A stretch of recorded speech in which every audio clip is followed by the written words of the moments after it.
El día de hoy en La Balanza está con nosotros la doctora Olivia Aguirre Bonilla, quien es candidata a ministra de la Suprema Corte de Justicia de la Nación. Primero, muchas gracias por su disposición y por su tiempo, doctora. Bienvenida.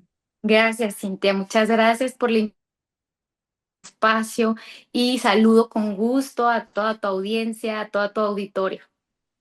Es profesora investigadora de tiempo completo en la Universidad Autónoma de Ciudad Juárez. También tiene especialidad en derechos humanos, derecho judicial y bueno, además de toda una trayectoria que debe tener y que no se puede poner sobre papel. ¿Nos puede contar brevemente sobre su formación, su experiencia en el ámbito jurídico, de cómo inicia su curiosidad o cómo elige para empezar esta carrera?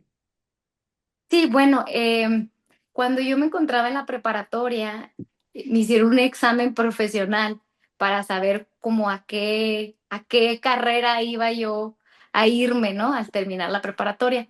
Y en ese examen profesional me salieron dos opciones, que era ciencias de la comunicación, pero también era derecho. Entonces a mí me llamaba la atención en un principio ciencias de la comunicación.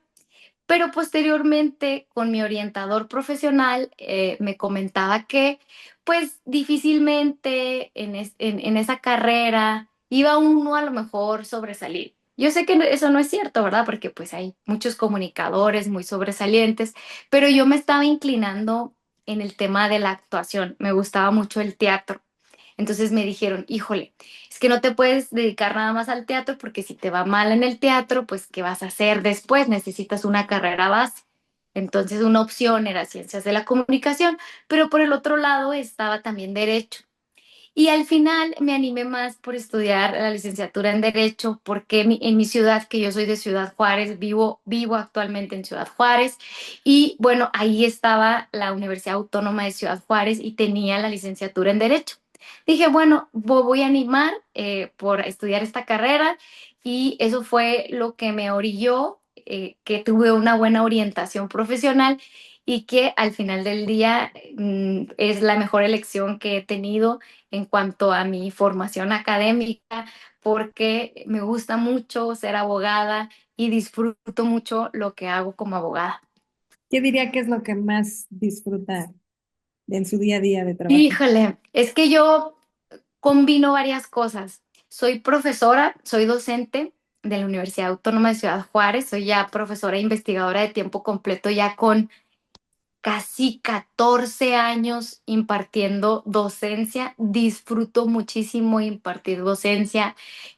Doy la clase de derechos humanos, doy la clase de metodología de la investigación jurídica en la licenciatura en Derecho, pero también doy en otros programas de maestría. Por ejemplo, doy en la maestría en estudios interdisciplinarios de género, también doy en la maestría en investigación jurídica. Entonces, para mí la academia es algo que me ha llenado muchísimo, me gusta mucho dar clase, pero también lo fusiono con la investigación, porque soy investigadora y formo parte del Sistema Nacional de Investigadoras e Investigadores del CONACYT, nivel uno.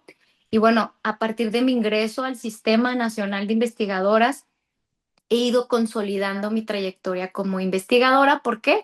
Porque, bueno, se ha venido reflejando con los productos que he concluido en artículos, en revistas indexadas, arbitradas, en libros, en capítulos de libros y en direcciones de tesis de los estudiantes de licenciatura, pero también de posgrado de maestría. Entonces, esta área de la investigación me gusta muchísimo también. Y también tengo otra área que disfruto mucho, aunque me peleo más, pero lo disfruto, que soy abogada litigante. Tengo 15 años litigando materia civil, familiar y amparo. Y bueno, estas tres áreas, si me dicen cuál prefiero, pues yo creo que no tengo una preferida porque me gustan las tres, me gusta fusionar las tres áreas y creo que el área del litigio, de la práctica, me sirve para mis clases porque en mis clases pongo ejemplos prácticos, pero el área de la investigación también me sirve para mis clases, para el litigio.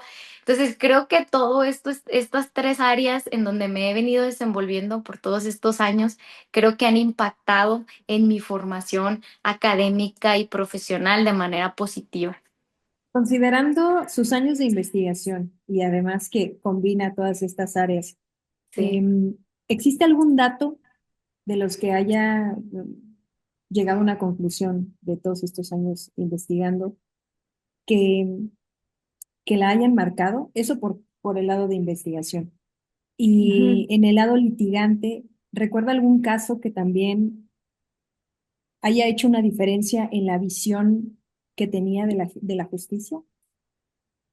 Sí, bueno, del lado de la investigación, creo que los proyectos que me ha tocado colaborar y también proyectos que yo he iniciado se vinculan mucho con las víctimas, ¿no? Porque yo fui comisionada de víctimas, bueno, consejera, fue un cargo que inicialmente el nombramiento era como de comisionada de víctimas de la Comisión Ejecutiva de Atención a Víctimas del estado de Chihuahua y posteriormente se cambió el nombre y ahora era consejera, ¿no? Entonces fui consejera, duré 3 años y también fui consejera del Consejo para Prevenir y Erradicar la Trata de Personas en el estado de Chihuahua. Pero mi acercamiento a la investigación desde un inicio se enfocó en las víctimas y también abordé los derechos sociales, en específico el derecho a la educación. Una de mis primeras investigaciones fue precisamente la situación que estábamos viviendo en Ciudad Juárez, por ahí por el 2008, 2009, derivado de la violencia que se vivía en todo el país, no nada más en Ciudad Juárez, pero hubo una problemática en específico que dejó a muchos niñas y niños víctimas, huérfanos de padre o madre. ¿Por qué? Por la situación y el contexto que vivía la ciudad. Entonces, mi investigación se basó en, primero, visibilizar a esas infancias que se habían quedado huérfanas de padre o madre en la ciudad porque por alguna razón sus padres habían fallecido, los habían asesinado, pero también lo vinculé con la dificultad del acceso a la educación de estos niñas y estos niños víctimas de la violencia en Ciudad Juárez. Creo que ese fue como uno de mis primeros acercamientos a la investigación. Posteriormente seguí esa misma línea en el tema de las víctimas y también empezamos una investigación, un grupo de doctoras de ahí de la Universidad Autónoma de Ciudad Juárez sobre el tema del acoso y el hostigamiento sexual en la comunidad universitaria. Entonces fue un proyecto muy importante y fue un proyecto que trajo como resultado la creación del protocolo para prevenir y sancionar las conductas de acoso y hostigamiento sexual dentro de la universidad para la comunidad universitaria, no solamente para estudiantes, sino también es un protocolo diseñado para administrativos, para personal manual. Entonces, estas experiencias a partir de mis investigaciones, creo que cada una de ellas me ha marcado en diferentes áreas porque me he logrado adentrar al fenómeno y al contexto que he investigado. Por ejemplo, en el tema de la orfandad, creo que ese fue un tema a mí que inicialmente cuando empecé a investigarlo me marcó. Y posteriormente me fui adentrando también a estos temas de las víctimas, pero ahora estoy ahorita inclusive investigando el tema de las víctimas de trata de personas en Ciudad Juárez, pero desde el enfoque del consumidor, porque mucho se ha hablado de los tratantes, de los victimarios, de las víctimas de trata, pero no se había o no hay investigaciones enfocadas en la demanda. ¿Por qué hay trata de personas con fines de explotación sexual? Porque hay demanda. Y entonces ahorita me encuentro desarrollando una investigación precisamente que tiene que ver con las personas que consumen contenido o servicio sexual y que están vinculados con la trata de personas con fines de explotación sexual, porque la trata de personas tiene muchas finalidades y yo estoy enfocada en la de explotación sexual. Entonces, esta última investigación en la que me encuentro, porque todavía ya hice mi investigación de campo, ahorita ya estoy escribiendo, me ha marcado porque tuve el acercamiento con personas sentenciadas, tanto hombres como mujeres, en Los Cerezos, en este caso en Los Cerezos acá de Ciudad Juárez, y también hice entrevistas a los consumidores. Y entonces los datos son muy reveladores de por qué consumen, cuándo consumen, cuánto pagan por la persona que consumen. Y la verdad es que sí ha sido también una investigación que me ha marcado y que me ha dado también datos importantes que, bueno, próximamente los voy a publicar en este libro que está próximamente a salir y sobre todo, pues, que lo que yo reflejo en esta investigación es cómo se mueve la trata de personas a partir de los consumidores desde este fin de explotación sexual en Ciudad Juárez, que es una frontera precisamente que tiene problemáticas, muchas problemáticas, como otras fronteras, como otros estados de la República. Cada región tiene sus problemáticas, pero yo desde una ciudad fronteriza que nos ha marcado por los feminicidios, por la violencia contra las mujeres, por el tráfico de personas, por la trata de personas, por el trasiego de drogas. Creo que somos una frontera que tiene muchas aristas que se fusionan y que todas ellas traen una problemática mayor. Entonces, este es el contexto que actualmente estoy investigando y que próximamente les compartiré ese libro. Y en asuntos que me hayan marcado en el litigio, híjole, pues es que todos los asuntos son diferentes, todos. Y yo diría que pues todos en cierta medida me han marcado porque de cada uno aprende también, se dejan esas enseñanzas en el litigio y pero sí tengo varios especiales, pero uno específico que me marcó fue la defensa de una madre que tiene dos hijas, que yo inicié su proceso porque ella estaba demandando pensión alimenticia porque el padre de sus hijas no le daba pensión. En el caso de ella tenía una menor con discapacidad, pero no era cualquier tipo de discapacidad, tenía un síndrome que no lo tenía ni el 5%, o sea, que no lo tiene el 5% de la población a nivel mundial. Es un síndrome muy especial que la condición de su menor es una discapacidad pues que tiene inclusive hasta determinado tiempo de vida, ¿no? Entonces, ese asunto a mí me marcó mucho porque cuando yo lo inicié, pues iniciamos este proceso de lucha, de enfrentarnos no solamente a la contraparte, sino te enfrentas también a las deficiencias del sistema judicial.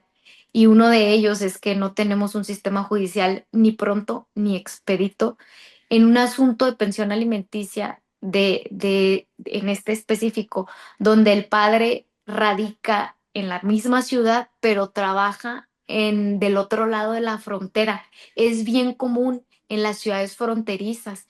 ¿Y qué pasa? Que esas personas que trabajan en otros lugares, sobre todo que no es México, por ejemplo en Estados Unidos, hay facilidad para ocultar realmente cuánto es lo que ganan y no rendir cuentas de realmente cuál es su percepción ordinaria y extraordinaria. Entonces eso imposibilita también saber su percepción real y en consecuencia que se otorgue una pensión justa para las niñas, ¿no? Este caso, para no hacérselas muy largas, duró más de 3, 4 años hasta que nos logran dar una sentencia con una pensión. No puedo decir que es una pensión justa porque hay temas aquí como los que les comento que tratan de evadir, dar pues sí, dar esos números reales de lo que gana el deudor alimentario. Pero por el otro lado, en este mismo asunto, las niñas vivían con su madre en la casa de los abuelos paternos. Cuando ellos se separan, los abuelos paternos les piden la casa a la señora y a las niñas, aun y cuando una de ellas tiene una discapacidad. Entonces empezamos otro proceso por la vía civil, pues no para pelear la casa, porque la casa no era propiedad de la señora ni de sus hijos, sabíamos perfectamente que era propiedad de los abuelos paternos, pero aquí el detalle era que había una niña con discapacidad y el juez civil pues tenía la obligación también de velar por el interés superior de la infancia y asegurarse que si iban a sacar a esas niñas de esa casa, tuvieran un lugar a donde irse. Entonces, fue una pelea con el juzgado porque privilegió aquí los derechos de los abuelos que nadie estaba poniendo en duda sus derechos de propiedad, solamente que yo le pedí al tribunal que garantizara que estas menores tuvieran un lugar a donde irse si las iban a despojar de su vivienda. Pues no, al final ordenan desalojar a las menores, no les importa que hubiese un depósito de persona que en ese momento lo había otorgado una juez familiar. En este asunto me voy hasta el amparo, me voy a que lo traiga la Suprema Corte, la Suprema Corte lo desecha y argumenta que básicamente tenían mejor derecho los abuelos paternos, como que no entran a analizar el fondo de la discapacidad de la menor, que era una vivienda condicionada a su discapacidad. Y entonces dije yo, no nos vamos a quedar en esta instancia. Y le dije a mi clienta, vámonos a la última instancia, que es el sistema interamericano. Interpuse una queja en la Comisión Interamericana de Derechos Humanos, hice todo el procedimiento y pues hasta ahí llegué porque la comisión pues tampoco le interesó este tipo de casos que al final del día pues no son casos a lo mejor polémicos o casos de impacto, que desde mi punto de vista sí lo era, pero sabemos también que estos organismos pues se mueven mucho por intereses políticos, económicos, y pues en realidad a lo mejor este caso pues que lo veían muy minimizado, un caso de una mujer en la frontera, un caso de pensión alimenticia. Y entonces este caso me marcó mucho porque yo ya todo este proceso ya lo hice de manera gratuita, todo el proceso hasta la Suprema Corte, hasta inicialmente, pues sí, yo atiendo mucho a mis asuntos, el cobro de los honorarios, yo me baso mucho en la posibilidad económica de las personas. Yo no tengo un fijo de, voy a cobrar tanto por esto. Primero me reúno con la persona, conozco sus posibilidades económicas y con base en eso yo fijo también honorarios. En este caso, pues a esta persona, pues casi pues todos estos años fue algo muy simbólico, muy significativo y creo que fue una enseñanza que también me hizo ver lo que ya sabíamos, ¿no? Que el sistema de justicia realmente no funciona, no funciona, funciona para los que más tienen. Nosotros nos peleamos no solamente con nuestra contraparte, estamos constantemente agarrándonos del chongo también con el tribunal. Y es muy triste, la verdad, que quienes estamos de este lado, que estamos defendiendo víctimas, que estamos tratando de que la justicia llegue, a veces no llega y cuando llega tampoco es completa, ¿no? Entonces bien dicen que una justicia que no es completa no es justicia. Y claro, claro, es así, ¿no? Entonces, bueno, ese es uno de los asuntos que me ha marcado. Todos tienen algo peculiar y algo interesante porque ningún asunto es igual. Y lo que yo siempre he dicho, los asuntos familiares son los más complejos y los más difíciles que cualquier área, ¿eh? Pero Si, bueno, esa es mi percepción. si tuviese la oportunidad de hacer una reforma dentro del sistema judicial, ¿cuál sería su prioridad? Bueno, impulsar, a lo mejor sí, ¿verdad? Porque como ministra, pues no es competencia en el tema legislativo, eso ya le compete pues al poder legislativo, pero sí impulsar, claro, sí impulsar el tema de las defensorías públicas. No, yo sé que no es una facultad de una ministra, pero lo que sí es que podemos también impulsar a que se tengan defensorías públicas realmente accesibles para la gente. No se tienen suficientes defensores públicos, pero tampoco hay defensorías públicas accesibles. No es cierto que están en lugares marginados, no es cierto que están en comunidades alejadas. En primer lugar, ni siquiera saben en dónde están.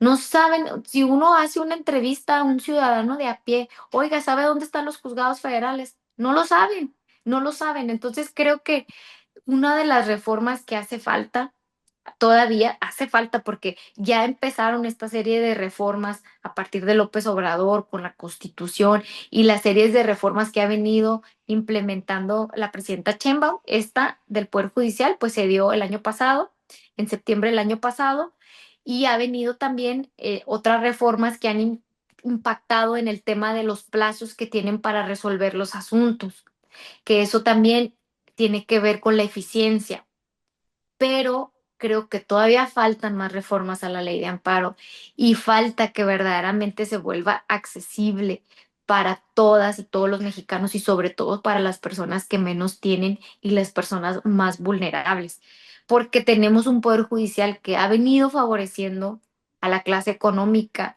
y a intereses de personas pues posicionadas económicamente, políticamente, y se ha olvidado realmente que debe estar al servicio del pueblo de México. Entonces sí faltan reformas y no nada más al Poder Judicial, creo que también faltan reformas a la Procuración, a las fiscalías. Tenemos unas fiscalías que no nos funcionan y son las primeras en que revictimizan. Llega uno a interponer una denuncia y a veces ni siquiera te quieren atender.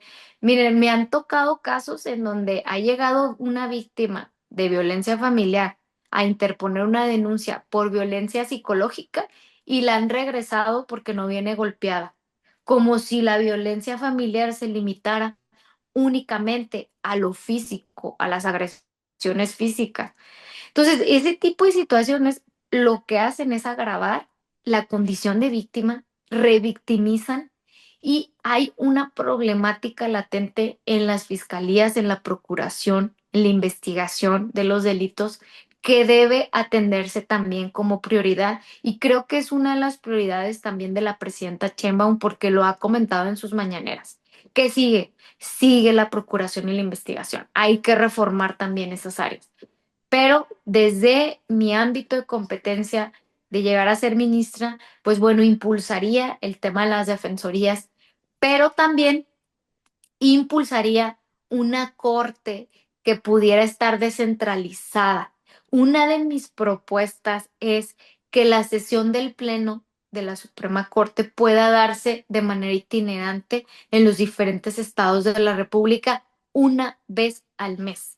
¿Por qué? Porque la Suprema Corte ahorita sesiona en la Ciudad de México. ¿Por qué? Porque, bueno, la Constitución establece que la sede de los poderes de la Unión es en la Ciudad de México. Pero ojo, no hay ninguna restricción expresa para las sesiones del Pleno. La ley orgánica del Poder Judicial de la Federación nos señala que puede haber acuerdos que salgan del Pleno respecto al horario y el día, inclusive el lugar en donde puedes sesionar. ¿Cuál es la finalidad de que la Suprema Corte salga a sesionar fuera? Uno, que haya acercamiento de la población, que se conozca lo que hace la Suprema Corte, que conozca lo que decide y cómo esas decisiones impactan en la vida de las personas. Pero también algo muy importante, que cada vez que la Suprema Corte salga de manera itinerante, se acerque también a la población, haga audiencias públicas, conozca las problemáticas de cada región y escuche también a la población, porque al final del día eso es lo que va a resolver la Corte. Esas problemáticas son las que van a llegar a la Suprema Corte, esos casos difíciles. Y si no los conocemos, no podemos juzgar con sensibilidad social y humana porque desconocemos esas problemáticas, porque la Suprema Corte siempre ha estado en una burbuja desde la élite, desde el privilegio, y no le ha interesado tampoco conocer las problemáticas. Entonces, creo que hace falta impulsar también una Suprema Corte cercana al pueblo de México. He escuchado muchas propuestas de candidatos y candidatas que hablan de puertas abiertas, de la Suprema Corte, tenemos que acercarnos al pueblo, pero ¿cómo? ¿Cómo lo van a hacer? Sí, está su función jurisdiccional, esa es una muy importante, ¿verdad? Pero también es necesario que la gente tenga confianza en el Poder Judicial. ¿Cómo logramos esa confianza? Acercándonos, que nos conozcan, que vean cómo se está llevando públicamente un proceso, que vean lo que está resolviendo sobre temas de salud, sobre temas de vivienda, sobre reproducción, sobre los derechos de reproducción. Realmente de esa forma también se genera la transparencia, la claridad, la confianza que se pueda tener en el Poder Judicial. Doctora, si pudiese elegir tres valores que la representan, ¿cuáles serían estos tres valores?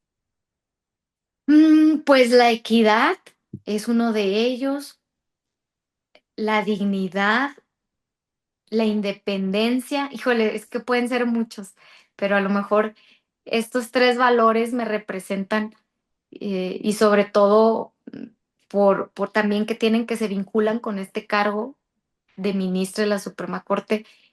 Y la dignidad porque es el que es ese derecho fundamental, es esa declaración ética, pero también principio, que es la base para el ejercicio de todos los derechos humanos, ¿no? Entonces estos tres podrían ser, podrían ser más, pero como nada más me dijiste tres, pues nada más te comparto tres. Si tuviese la oportunidad de cenar con cualquier personaje histórico, ¿con quién cenaría y qué le preguntaría? Cualquier personaje histórico, híjole, qué difícil. Que esa pregunta sí me la pusiste bien difícil. Histórico.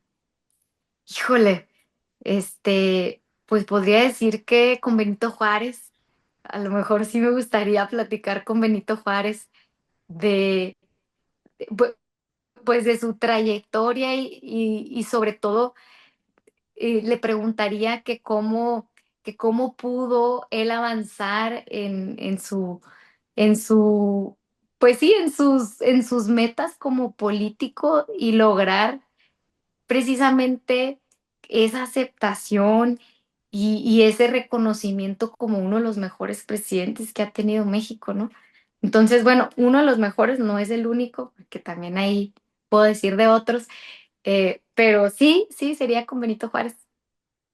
Una de las preguntas obligadas para todos los candidatos que hemos entrevistado, ¿qué cree que es peor, un inocente en la cárcel o un culpable en libertad?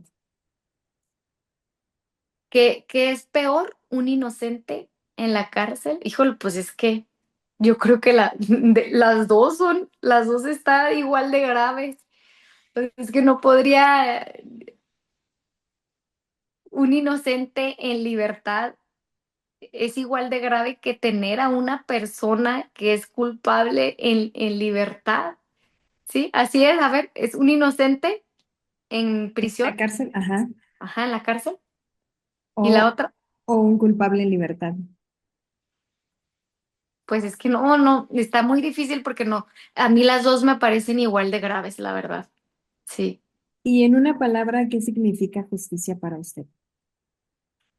Híjole, también esa está complicada porque la justicia para cada quien puede significar, es muy subjetiva, ¿no? Este concepto, si lo podemos llamar así, porque también la justicia, podemos hablar de justicia distributiva, podemos hablar de justicia social, podemos hablar de justicia general, pero la justicia pues es dar a cada quien lo suyo, lo que le pertenece. Y retomo este concepto de Ulpiano que nos dice que justicia es la constante y perpetua voluntad de darle a cada quien lo suyo.